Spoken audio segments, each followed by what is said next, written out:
on va pas rester dans des banalités. L'idée, c'est d'aller un petit peu plus loin, hein, dans le temps qui nous est imparti, d'aller un petit peu plus loin et de comprendre un peu les mécanismes internes du cerveau, comprendre un petit peu ce qui se passe pour voir quelles alternatives on pourrait utiliser pour capter mieux l'attention de nos apprenants.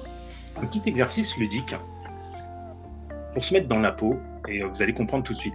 On a des automatismes, c'est un premier système, un premier mode de pensée. Donc on a l'automatisme, donc je connais la chanson, donc je peux la réciter. Par contre, du coup, je peux potentiellement me concentrer un petit peu plus sur quelque chose sans être dans le mode automatique.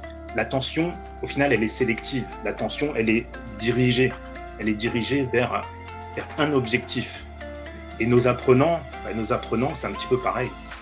Même s'ils n'ont pas de trouble de l'attention, si leur attention est dirigée vers un mauvais objectif, on peut les perdre très facilement. En tant que formateur, on doit accompagner nos apprenants à réussir à pallier à ces différentes difficultés. Et pour ça, du coup, on va essayer de décortiquer un peu plus en profondeur le mécanisme. Hormis le système automatique ou pas, on va aller voir un petit peu plus loin. S'il n'y a pas d'attention, derrière, il n'y a pas d'apprentissage.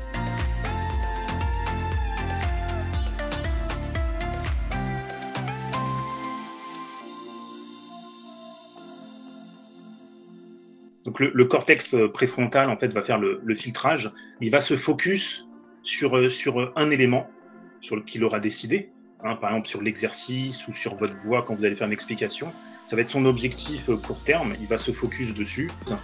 Et les décisions qui étaient prises par les juges qui déjeunaient pas, qui avaient un taux de glucose bas, du coup ils étaient beaucoup plus durs sur leurs décisions. Rester concentré longtemps, c'est pas facile, mais ça peut se travailler. Et il y a un exercice sur la résistance qui est connu, hein, qu'on appelle l'exercice de Stroop, l'effet Stroop. Dans certains cas, c'est bien d'essayer de concentrer son apprenant dans un mode focus, et parfois dans le mode focus, dans le mode diffus, et surtout de faire la bascule, hein, de jongler pour ne pas les perdre. Merci beaucoup Thomas. Très bien, très intéressant. Merci à vous. Merci beaucoup. Merci. Donc vraiment très intéressant. Super, merci Benjamin. C'était très intéressant.